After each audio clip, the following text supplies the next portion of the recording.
पद श्रावक का पद, तो पाते ग्रही पद भूषा खादी, नेता भी वह पहले खादी।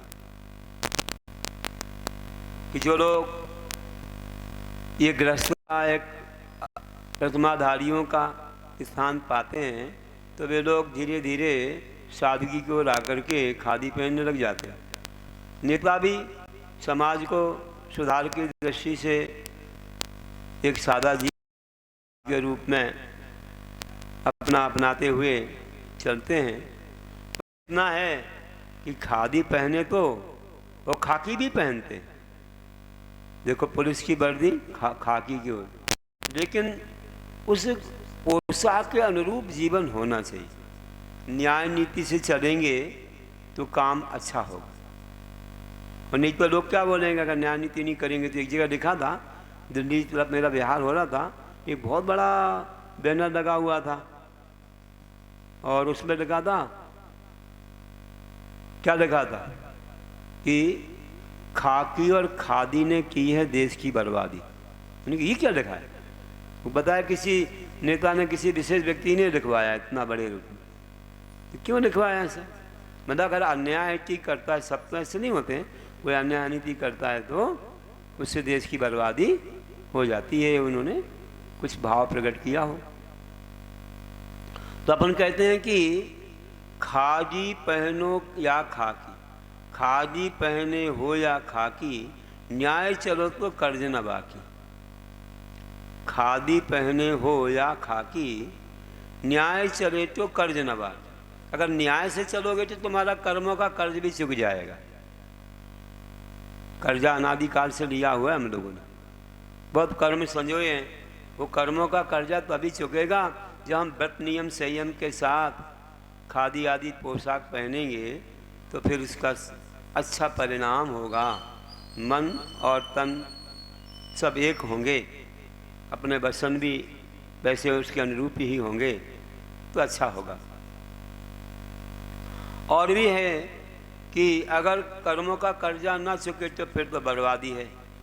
सब करते चले जाओ ताम झाम, लेकिन उसमें कुछ भी अपना अगर मनोभाव धर्म से नहीं जुड़ा तो लाभ नहीं है।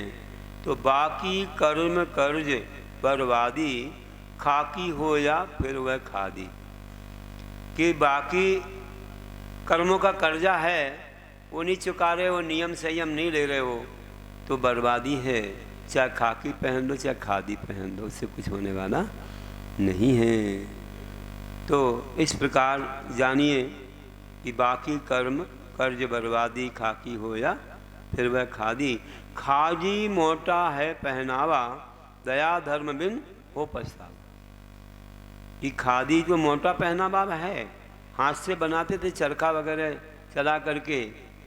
महात्मा गांधी का यही था कि वो बनाते थे चरखा चला करके, और वही धोती पहनते थे, एक धोती में ही काम चलाते थे।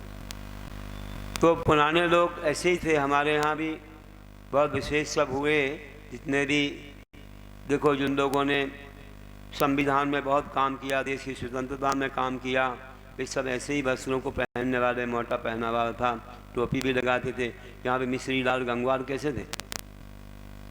बहुत सादगी से रहते थे। तो उनका भी वही जीवन, धोती और कुर्ता और सब ऐसे हुए हैं।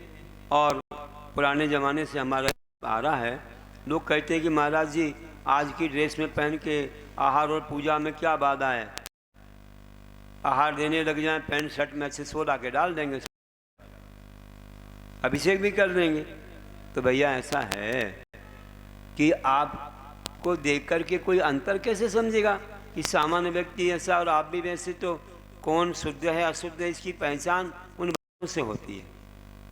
और एक बात की, जो पुरानी अपनी पोशाक है वो परंपरा नहीं तोड़ना चाहिए। देखो देवों की पोशाक कभी नहीं बदलती। यहाँ तो एक एक फैंसी वगैरह एक अलग अलग प्रकार की आती रहती है, नई नई डिजाइनें, और लोग बदलते रहते हैं। क्या बोलते हैं? नया नया फैशन बदलता रहता है। और वो फैशन आजकल तो एक्टरों से चल रहा है ज़्यादातर, है ना भैया? उन्हीं लोगों से चल रहा है, नेताओं से चल रहा तो मालूम नहीं है, लेकिन एक्टरों से ज़्यादा चल रहा है। से बदलती रही, अगर फटा पहने तो लोग फटा पहनना शुरू कर दे। मतलब किसी फैक्ट्री का कोई खा जाए माल, चूहा वगैरह, और ना बिक रहा हो तो एक्टर को पहना दो तो सब माल उस जगह बिक जाए। भैया वो पहने फटा पहने तो अपन ही फटा पहनो तो सब माल बिक जाए, तो फैशन चल जाती है। पुराना घिसा पिसा कलर उड़ गया, अगर वो उसको पहना दिया तो सब जनता ने स्वीकार कर लिया, पूरा माल बिक जाएगा और एक नई परंपरा चल जाए।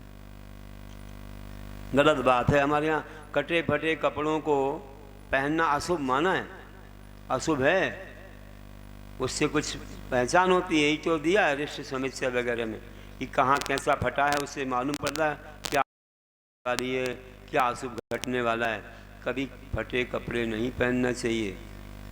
ऐसे पुराने कपड़े कहीं ऐसे रहते हैं, अपने घरों की ड्रेस बना दो, अंदर में पहनो। अंदर तो अच्छे पहन रहे, बाहर फटे पकड़े कपड़े पहन के निकल रहे। बोले महाराज जी ये डिजाइन हो गई, उल्टे भी पहन लिए, उल्टे अंदर की सिलाई बाहर दिख रही है। तो पूछा था भाई क्या हो गया, तुमको ध्यान नहीं रहा क्या, ध्यान नहीं रहा तुमको? अरे महाराज जी आज की फैशन है, ये अंदर की सिलाई बाहर दिखना चाहिए। हमने कहा कोई भूल गया होगा एक्टर जल्दी जल्दी में, तो परंपरा चल गई।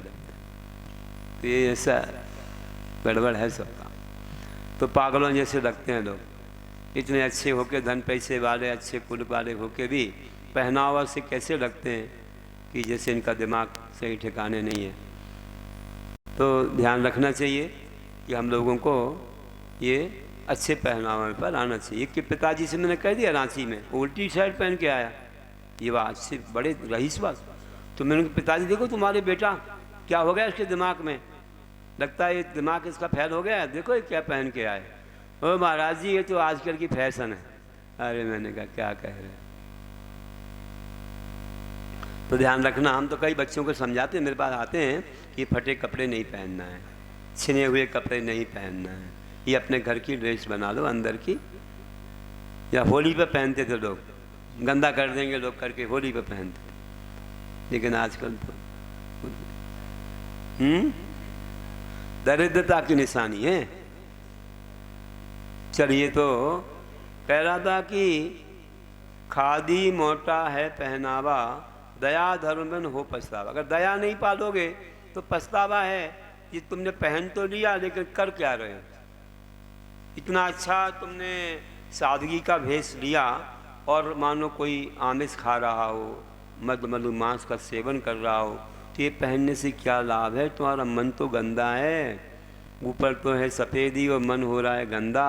और क्या करेगी जमुना और क्या करेगी गंगा, कुछ नहीं करने वाली है। अगर मन पवित्र नहीं है तो ये कुछ नहीं होगा। ऊपर के पहनावा से कुछ नहीं होता है। अंतरंग को शुद्ध बनाना चाहिए, फिर दोनों चीज़ें हो तो अच्छा है। अंतरंग की पहचान तुम्हारी बहिरंग से भी हो, अच्छा लगता है। लेकिन बहिरंग मात्र में रख लिया और अंतरंग में वो नहीं है तो छल है, और स्वयं को भी पछतावा हो सकता है कभी। तो देखिए, पछतावा से शिक्षा पावे, कर्ज चुका भव सौख बनावे।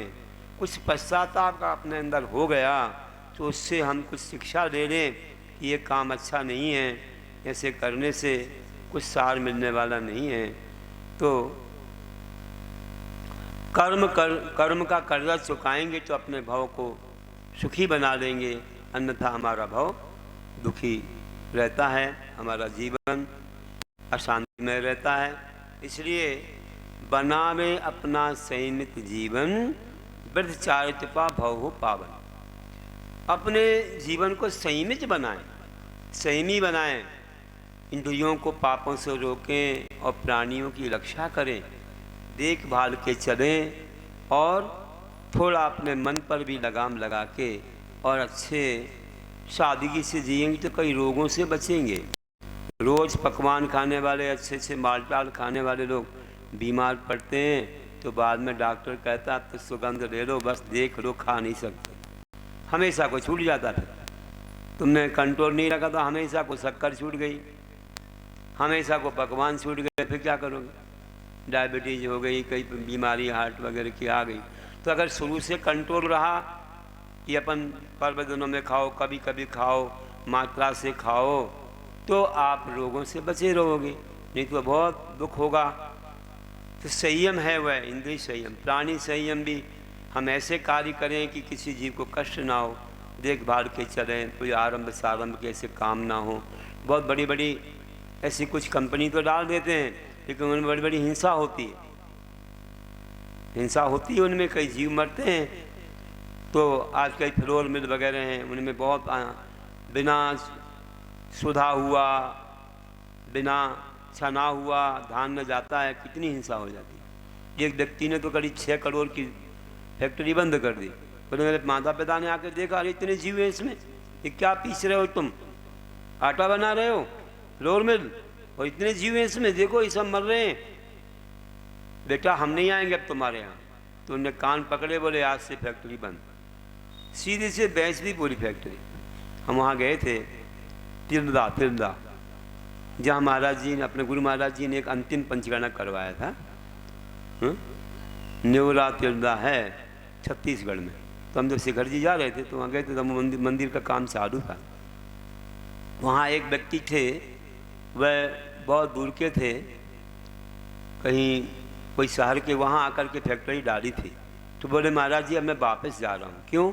मेरे माता पिता ने देखा यहाँ हिंसा होती है, इतनी हिंसा हो रही है, तो मैंने बिल्कुल उसी दिन फैक्ट्री को बेचने का वादा कर लिया, और मैंने अब फैक्ट्री बेच दी महाराज, अब मैं अपनी घर की ओर।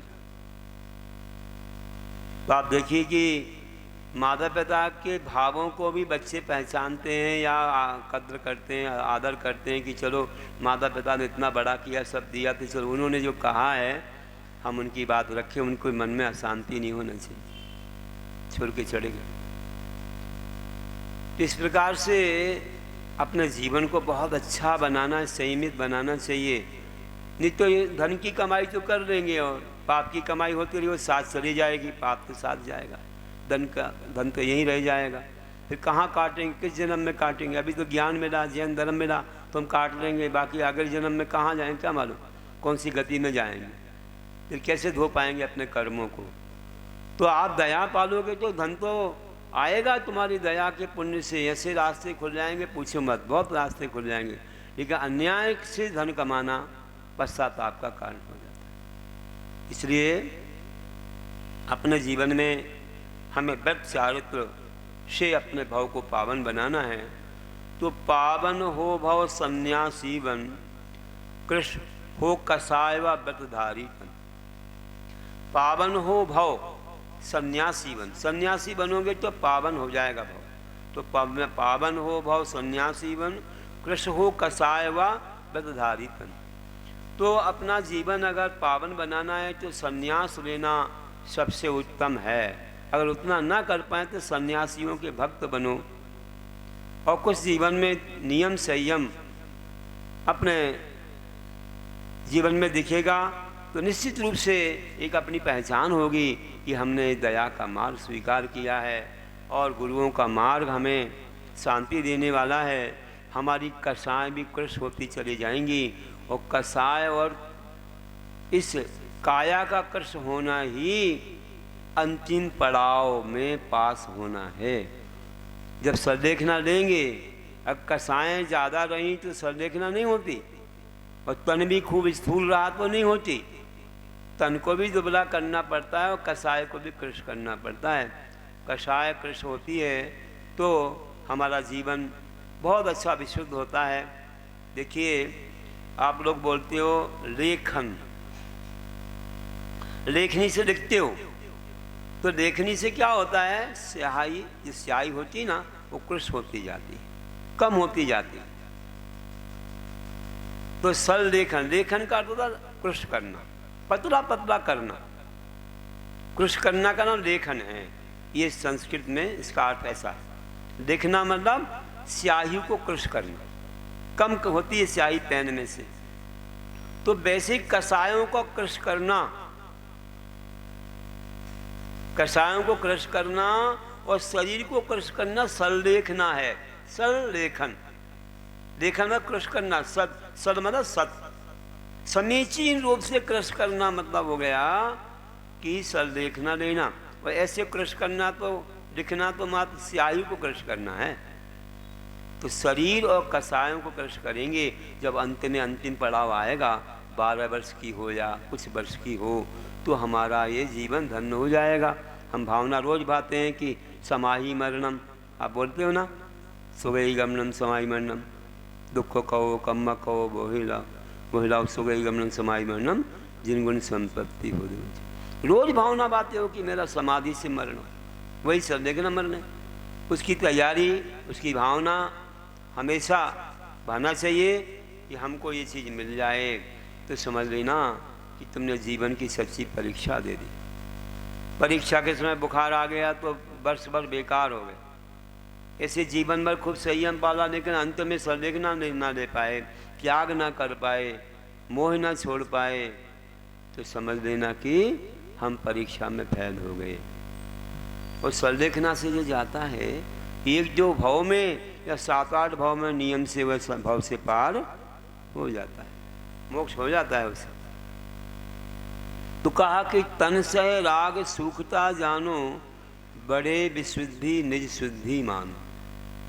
कि तन से राग सूखता जानो, बढ़े विशुद्धि निज शुद्धि मानो। कि तन से जैसे जैसे राग अपना कम होता जाता है, वैसे वैसे विशुद्धि बढ़ती जाती है। वैराग इसी को बोलते हैं। शरीर और विषयों से राग कम हो रहा है मतलब वैराग बढ़ रहा है, और शरीर विषयों से राग बढ़ रहा है मतलब वैराग कम हो रहा है, या है ही नहीं। ये हो तो निजी की शुद्धि होती है, आत्मा की शुद्धि इसी वैराग्य से होती है। तो मानो शुद्धात्म ध्यानी वे, कर्म जलाता नित्य ध्यानी। देखिए शुद्धात्मा कैसा होता है, निज की शुद्धि करने वाला। कि मानो शुद्धात्म ध्यानी वे, कर्म जलाता नित्य ध्यानी जय। कि वह शुद्धात्मा ध्यान करता है, वह परमेश्वर का ध्यान करता है, धर्म ध्यान करता है, आज्ञा विषय, अपाय विषय, विभाग विषय, संस्थान विषय आदि करता है। चौथा काल तो शुक्ल ध्यान भी करता है। तो कर्मों को जलाता है वह ध्यानी, नित्य ही प्रतिदिन कर्मों को जलाते हुए आगे चलता है, तो उसकी आत्मा हल्की होती चली जाती है, शुद्ध होती जाती है। और जब ध्यान करता है तो एक ना एक दिन वह सारे कर्मों का नाश करके ऐसा भव्य समृद्धि जीव सदगति को, मोक्ष गति को पा लेता है। तो जय ध्यानी जब कर्म नसाता, भव्य सुदृष्टि वह सदगति पाता। जब ध्यानी वह कर्मों का नाश करता है, ऐसी भव्य आत्मा, समृद्धि आत्मा सदगति को पा लेती है, मतलब मोक्ष को पा लेती है। तो ऐसी मोक्ष को पाकर के क्या मिलता है वहाँ? ये सांसारिक सुख नहीं है, वहाँ पर अलौकिक सुख है, अनंत सुख है। ये तो नश्वर है, यहाँ का कुछ काल रहता है, फिर कर्म जहाँ पर पुण्य खत्म हुआ फिर दुख आ जाता है। तो पाता सौख अलौकिक उत्तम, गुणगण पाता है परमोत्तम। अलौकिक सुख को पाता है, पाता सौख अलौकिक उत्तम, और गुणगण पाता है परमोत्तम। तो अनंत सुख को पा लेता है। वो लौकिक नहीं है, वो पारमार्थिक सुख है, वो शारीरिक नहीं, वैश्विक नहीं है, वो आत्मिक सुख है। वो गुणों का समुदाय पा लेता, अनंत गुणों का स्वामी, अनंत ज्ञान दर्शन सुख आदि अनंत गुणों का स्वामी बन के परमोत्तम बन जाता है, वह परमात्मा बन जाता है। ऐसे परमात्मा पद को पा करके वह अक्षय हो जाता है, पूज्य हो जाता है। तो परमोत्तम जिन सिद्ध जहाँ हैं, परमोत्तम जिन सिद्ध जहाँ हैं, अक्षय मंगल पूज्य महान। परमोत्तम जिन सिद्ध जहाँ हैं, अक्षय मंगल पूज्य महान। कि जहाँ पर परमोत्तम अवस्था सिद्ध परमात्मा की है, वे परमात्मा निकट परमात्मा हैं, तो वहाँ अक्षय मंगल पूज्य महान। ये जो अक्षय हैं, अब उनका क्षय नहीं होगा, अब संसार में नहीं आएंगे। जैसे एक बार भी दूध घी बन जाए तो फिर दूध नहीं बनता, वैसे कभी संसार में अवतार नहीं लेंगे। मंगल हैं, महापूज्य हैं, इनसे बड़ा कोई भी नहीं, सिद्धों से बड़ा। क्योंकि 8 कर्मों का क्षय करके अनंत गुणों के स्वामी जो बनते हैं, वे ही सिद्ध बनते हैं। आत्मा को सिद्ध कर लिया उन्होंने और पूर्ण रूप से कर्मों का क्षय कर दिया, ऐसे महापूज्य हो जाते हैं। तो ऐसे पूज्यों का लक्ष्य हमारा होना चाहिए कि हम भी ऐसे कब बनेंगे। अनादिकाल से नीचे ऊपर हो रहे हैं, अभी तक सिद्धालय में नहीं गए, गए तो हैं तो एक इंद्री बन के चले गए, सिद्धिशिला में जन्म ले लिया, बाटवला में जन्म ले लिया, लेकिन अभी तो सिद्ध बन करके हम सुखी नहीं हुए। वही सिद्धिशिला में अनंत दुख है। वे एक इंद्री जो बैठे हैं शिला बन करके पृथ्वी कायक, उनको अनंत दुख है समझो, और वहीं सिद्ध पारनाथ में बैठे हैं उनको अनंत सुख है। कैसे है?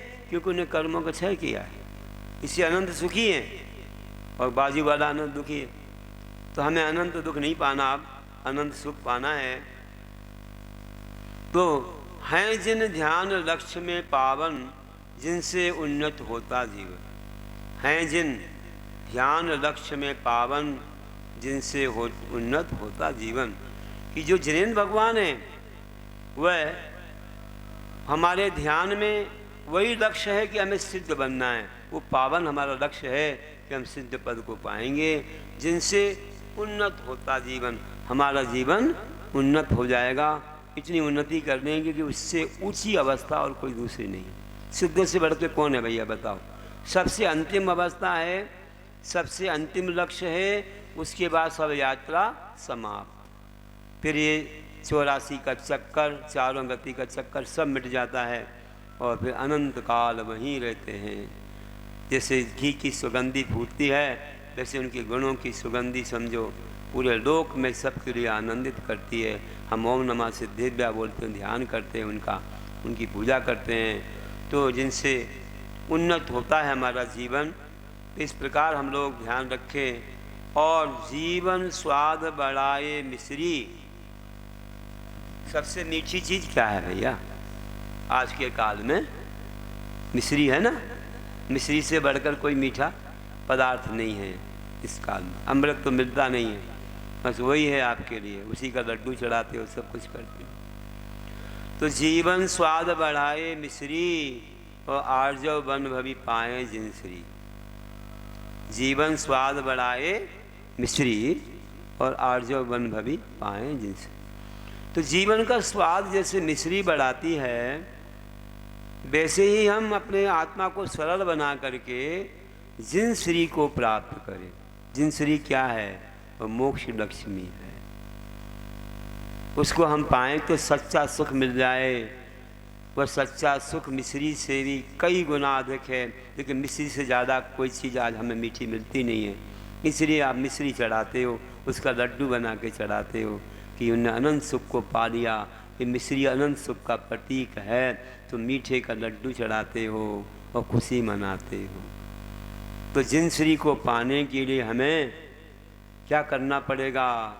बस उन जैसा पुरुषार्थ करना पड़ेगा, तो हम निश्चित रूप से उन जैसे बन जाएंगे। इस प्रकार से कुछ अपन ने मंगल किया है, और आज ये हमारा श्री अंतादि शतक पूरा हो रहा है। ये अंतिम पद्य था। ये सब पद्यों में 100 पद्यों में अंतिम पद्य था कि जीवन स्वाद बढ़ाए मिश्री, और आर्जव बन भवी पाए जिनश्री। अब प्रशस्ति है, सो पढ़ता हूँ। इसी अंतादि यह शतक लिखी सूक्ति में जान, आत्मविशुद्धि काज ये नित्य पड़े धीमान। संवेद्य चल के निकट रहा ईश्वरी जान, जहाँ लिया संकल्प ये कति का उत्तम मान। खनिया धाना में हुई कति है पूर्ण महान, विद्यासागर सम बने आर्जवता की खान। 2550वां वीर प्रभु निर्वाण, श्री अंतादि यह शतक पूर्ण करे कल्याण। ये पूरा कर दिया। तीसरी